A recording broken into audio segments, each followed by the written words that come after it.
Thank you for your interest in the Giving Voice to Depression project. According to both the World Health Organization and the National Institute for Mental Health, 350 million people worldwide suffer from depression. But a number that big can do as much to obscure the truth as to shed light on it, because you forget that each one of those 350 million is a human being, a person who's suffering, who's struggling with depression. And that might be you, and it might be me, and it might be your son or daughter or mother or father or brother or sister, but they're all real people. And that's who we're talking to, real people. Because numbers don't tell the story, people tell the story. We have had dozens of people entrust us with some very, very personal information. We have talked for an hour with some of these people, and they're across the spectrum, dealing with depression, some of them as counselors, therapists who help people with depression, others researchers and authors who are trying to educate the public about it. And then there are people with depression, and some have attempted suicide and are on disability because they can't function in society at this moment. Others are on the other side, where they're pretty much experiencing depression from the rearview mirror now. They know it's back there, they check over their shoulder every now and then, but they feel like they've got it under control.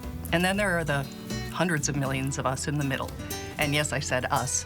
So we can share our stories and help educate each other about what has worked for us, what doesn't work, how someone can support us, what is not supportive.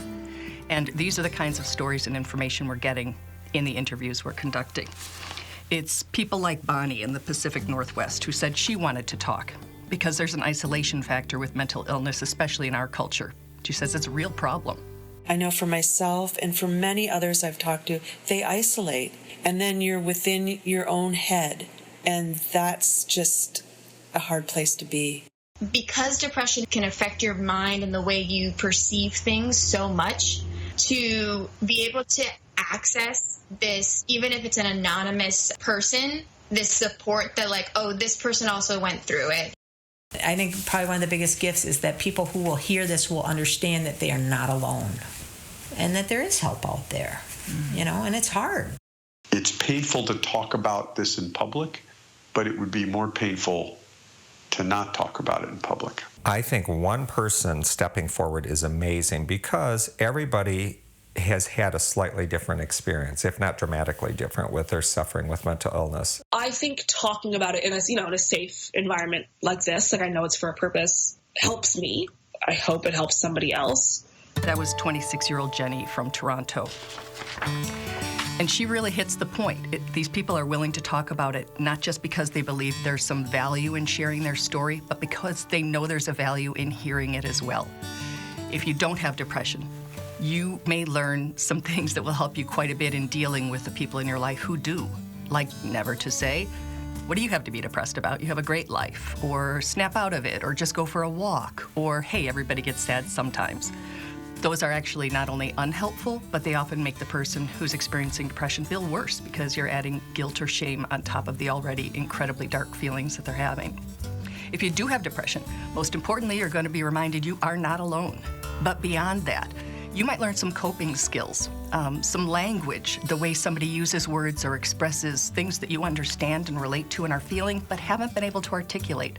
And now you'll be able to use those words to explain yourself to the people in your life who need to understand and from whom you could get some support, whether that's your doctor, your therapist, or, again, your friend or coworker or neighbor.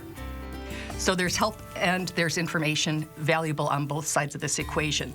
And again, we talked with more people, including Chris from New York. He doesn't have depression, but his 22-year-old girlfriend does, and he accesses her support network, her primary support network.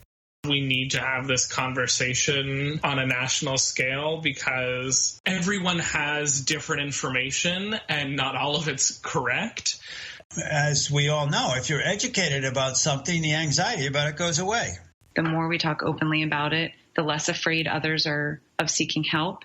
If I could see somebody who was where I was to where I want to be, that gives me hope. And we're going to see this mosaic being put together, this patchwork quilt being put together, and we're going to start seeing this bigger picture and realize how many people are really touched by mental illness. But then again, we don't know everybody who's suffering. A lot of people are behind closed doors and just marginally living. They're able to function in society, but not really truly live. They're existing. And that was Robert, a retired teacher who not only has experienced depression himself, but in his retirement, he is working at a crisis or suicide hotline and hearing people reach out to him on a daily basis because they need support in addition to what they have in their life or because they don't have it. And again, that's the value in this. So one question we get asked when we ask for funding, which is what this video is for, is can't you just sit down in front of your computer and talk on your computer's mic and have a conversation and that's a podcast? And yes, there are podcasts like that, but we're trying to structure one that is most respectful to the people who are sharing really intimate details of their life with us.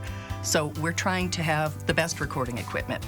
We've hired an audio engineer to do the editing. We have a transcription person writing every word of these interviews so that we not only have their individual stories, but we can start to put together themes. And when we realize a number of people are saying it takes a bunch of therapists before you find the right one, then we know that we can do a theme piece on that. So if you could support us, there is a link to a financial support. If you can support us by spreading the word, givingvoicetodepression.com, and let people know about what we're trying to do and the information we're trying to get out, which is literally potentially life-saving and certainly reassuring. And then if none of those things work for you, although we hope all three of these will, the most important thing is just remember in your daily life that everybody is fighting a battle you know nothing about, and so be kind to each other. Thank you.